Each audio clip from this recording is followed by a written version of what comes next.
రాజన్న సిరిసిల్ల జిల్లా కేంద్రంలో ఈరోజు మున్సిపల్ కార్యాలయం వద్ద నిర్వహించిన డ్రంక్ అండ్ డ్రైవ్ తనిఖీల్లో పాల్గొన్న సిరిసిల్ల డీఎస్పీ నాగేంద్రచారి. ఈ సందర్భంగా వారు మాట్లాడుతూ రోడ్డు ప్రమాదాల నివారణ లక్ష్యంగా ప్రతిరోజు డ్రంక్ అండ్ డ్రైవ్ తనిఖీలు నిర్వహించడం జరుగుతుందన్నారు.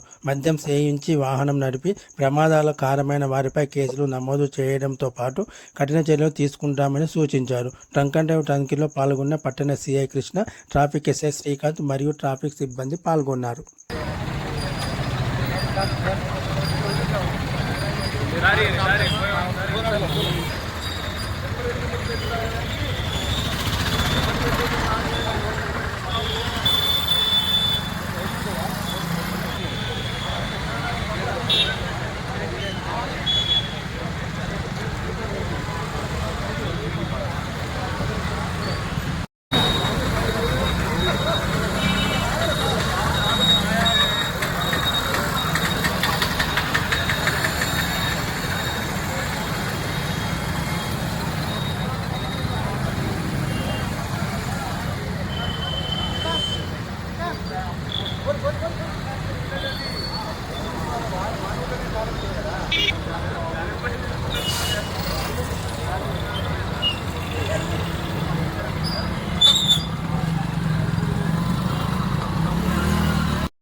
అందరికి నమస్కారం.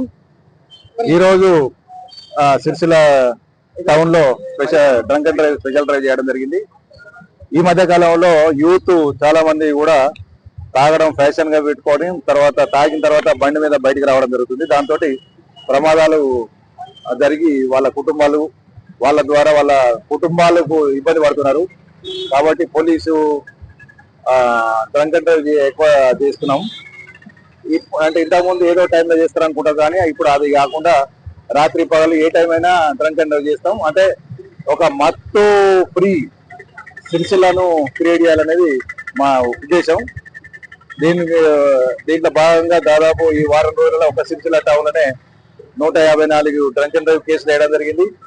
తర్వాత ఈ సబ్ డివిజన్ లో లాస్ట్ 20 days లో 324 డ్రంక్ అండ్ డ్రైవ్ కేసులు వేయడం జరిగింది.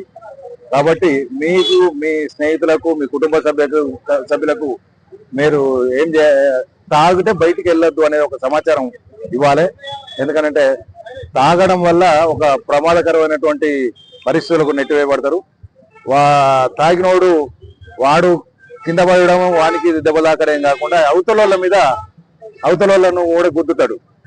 అది ఒక టీచర్ ఉండొచ్చు, లేకపోతే ఒక స్టూడెంట్ ఉండొచ్చు, లేకపోతే ఇంకొక నిర్మాణ కార్మికులు ఉండొచ్చు, ఎవరైనా ఉండొచ్చు. అంటే భవిష్యత్తు తరాన్ని నిర్మించాల్సిన ఈ యూత్ కానీ ప్రజలందరూ కూడా తాగి డ్రైవ్ చేయడం వల్ల ఒక కుటుంబాన్ని విచ్ఛిన్నం చేస్తున్నారు. కాబట్టి ఈ తాగడానికి వ్యతిరేకంగా చేస్తున్నాము. ఇందులో భాగంగా అరైవ్ అనే ప్రోగ్రాం గౌరవ డీజీ గారు పెట్టారు. మీరు బాగుండాలి, మీరు ఇంటికి రావాలి, క్షేమంగా ఇంటికి రావాలి అనేది దాని కాన్సెప్ట్. అంటే అర్థమైంది, మీరు మంచిగా ఉంటేనే మీరు ఇంటికి రాగలుగుతారు.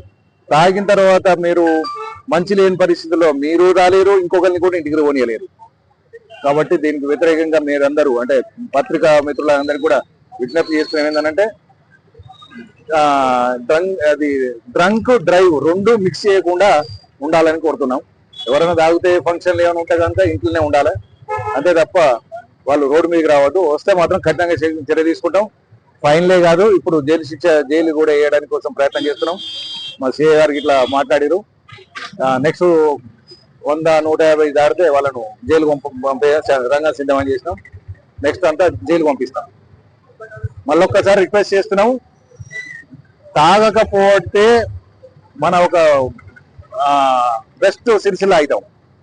తాగితే మీకు తెలుసు కుటుంబాలు నాశనం అవుతాయి, మీతో పాటు ఇంకొక కుటుంబం నాశనం అవుతుంది. కాబట్టి ఆ తప్పు మనం చేయొద్దని కోరుకుంటూ థ్యాంక్ యూ.